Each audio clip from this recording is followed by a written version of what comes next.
अस्सलामुअलैकुम। मैं आपको करवा रही हूँ सेकेंड ईयर ज़ूलॉजी के कुछ एमसीक्यूज़ थे रिक्वेस्टेड, जो कि बेसिकली थे न्यू फ़िज़ाया कॉलेज मलीर के मेरे ख्याल से कॉम्प्रिहेंसिव पेपर था उनका, या एनुअल एग्जामिनेशन के ही एमसीक्यूज़ थे। ठीक है, देख लेते हैं। पहला सवाल था gas responsible for global warming. ये सबको पता है कि वो गैस जो होती है वो कार्बन डाइऑक्साइड होती थी।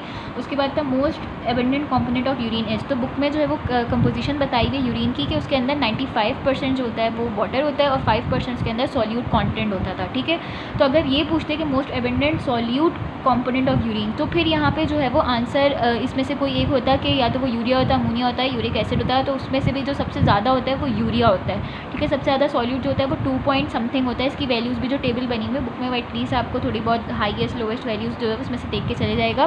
बाकी यहाँ पर मैं आपको रिवाइज़ करवाती थी कि जो अमोनिया था और शायद कैरेटिनिन था, उसका लेवल होता है 0.3 से 0.7। दो किसी चीज़ का, दो सॉल्यूट्स का जो सेम था, देख लीजिएगा, बुक से कंफर्म कर लीजिएगा।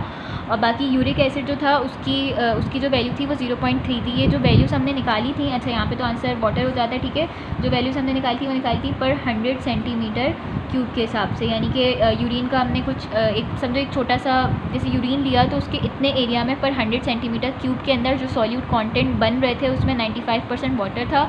इस तरह से फिर हमने इसकी बाकी सारे सॉल्यूट की जो है वो बताई थी, वैल्यूज़ बताई थी, टेंटेटिव वैल्यूज़ बताई थी कि इतना इतना था। उसके बाद था कि during pregnancy the production of ओवा इज़ प्रिवेंटेड बाय। तो ये बुक का जो हमने बुक के जो एमसीक्यूज़ करवाए थे उसमें बताया था कि प्रोजेस्टेरॉन प्रिवेंट करता है ओवा की प्रोडक्शन ड्यूरिंग प्रेगनेंसी। उसके बाद है Hardy Weinberg give relationship between frequency of allele and genotype of. तो जीनोटाइप ऑफ पॉपुलेशन, ठीक है, आपकी बुक में लिखी हुई है, पूरी उसकी लाइन आई हुई है, पेज नंबर 234 पे आपको मिल जाएगा। उसके बाद था eutrophication in lakes and ponds is due to the growth of. तो यूट्रिफिकेशन का दूसरा नाम था अलगल ब्लूम।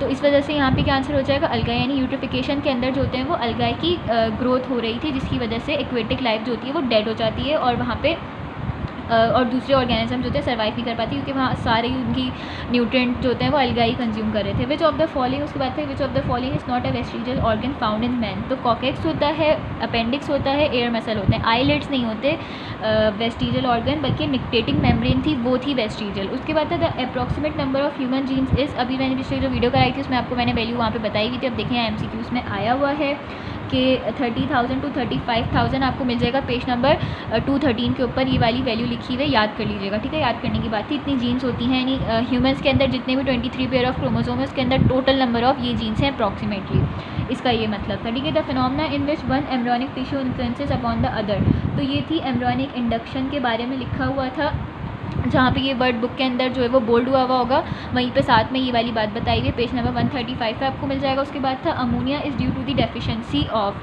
तो अमोनिया जो बेसिकली जो इसका मतलब ये होता है कि जब बॉडी के अंदर जो होता है वो हीमोग्लोबिन या फिर रेड ब्लड सेल कम हो जाता है, उसकी वजह से आयरन की डेफिशिएंसी हो जाती है। ये तो नहीं कहेंगे कि अमोनिया जो होता है वो आयरन की डेफिशिएंसी से होता है, बल्कि अमोनिया की वजह से आयरन की डेफिशिएंसी हो जाती है। वैसे आंसर यहाँ पे यही सही है। उसके बाद अगला सवाल था knee joint is an example of. तो नी जॉइंट जो होती है वो रिफ्लेक्सेस की एग्जाम्पल, एक बात याद रखिएगा, रिफ्लेक्सेस खास करके जो नी जॉइंट होती है, ये चीज़ भी अक्सर पूछ लेते हैं कि वो ये होती थी मोनोसाइनेप्टिक। ठीक है, मोनोसाइनेप्टिक का मतलब ये होता था कि उसमें एक साइनेप्सिस होती है, यानी कि नी जब इस तरह का रिफ्लेक्स होता था कि एक जो है वो सेंसरी न्यूरॉन आता था, वैसे नॉर्मली होता है सेंसरी न्यूरॉन आता था स्पाइनल कॉर्ड के अंदर, फिर यहाँ पे एक इंटर न्यूरॉन होता था, उसके बाद फिर वो सिग्नल लेके जाता था मोटर न्यूरॉन के जरिए। तो ये तो हो गया, इसमें यहाँ पे एक साइनेप्स हुई, यहाँ पे एक साइनेप्स हुई, तो ये मोनोसाइनेप्टिक नहीं हुआ, नॉर्मली होता था। लेकिन रिफ्लेक्सेस के अंदर क्या होता था कि डायरेक्टली जो होता है वो एक सेंसरी नर्व आती है स्पाइनल कॉर्ड के पास, वो यहाँ पे जो होती है डायरेक्टली साइनेप्स कर जाती है मोटर से।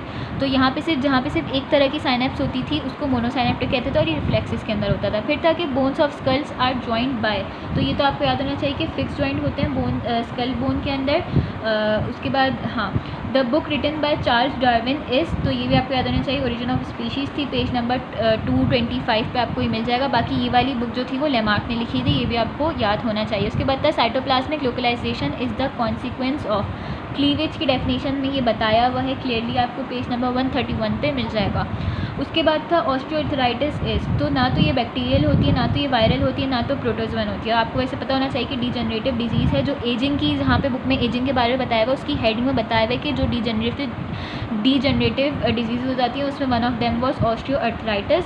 इसमें क्या होता था कि जो अर्थराइटिस में इन्फ्लेमेशन हो जाती थी, अर्थराइटिस में जो जॉइंट्स होती थी, जॉइंट्स में इन्फ्लेमेशन हो जाती थी, सॉरी, उसके अंदर जॉइंट्स में जो वो होती है सॉफ्ट कनेक्टिव टिश्यू होता है, वो बेसिकली जो होता है वक्त के साथ साथ ख़राब होना शुरू हो जाता है। जाता है या डिजनरेट होना शुरू हो जाता है। उसके बाद था bones of ankle are called. तो जो एंकल की बोन होती है, एंकल वो होता है जो आपके फुट और लेग को जो होता है ज्वाइन कर रहा होता है। वैसे बहुत बुरे पैर बनाए मैंने, लेकिन ये होता है एंकल रीजन। यहाँ की जो बोन्स होती है ना उनको टार्सल्स कहते हैं। फुट के अंदर मेटाटार्सल्स होती हैं और मेटाकार्पल्स जो होती हैं वो ये यहाँ पे होती हैं, ये मेटाकार्पल्स होती हैं। और रिस्ट रीजन के अंदर जो होती हैं वो आपकी कार्पल बोन्स आ जाती हैं। ठीक है, ये आपको याद होना चाहिए। उसके बाद था both adrenal cortex and gonads secretes. ठीक है, तो कॉर्टेक्स, एड्रिनल कॉर्टेक्स और गोनेट्स दोनों जो चीज़ें सेक्रीट करते हैं, वो हार्मोन जो सेक्रीट करते हैं उसको कहते हैं एंड्रोजेंस। ठीक है, एड्रिनल कॉर्टेक्स से जो एंड्रोजेंस रिलीज़ होते हैं वो टेस्टोस्टेरॉन होते हैं, और गोनेट्स जो मेल गोनेट्स होते हैं वो भी टेस्टोस्टेरॉन रिलीज़ करते हैं। इससे हमें ये पता चला कि जो टेस्टोस्टेरॉन है वो सिर्फ मेल के अंदर रिलीज़ नहीं होता, मेल के अंदर तो उनके गोनेट्स से भी रिलीज़ होता है, उनके एड्रिनल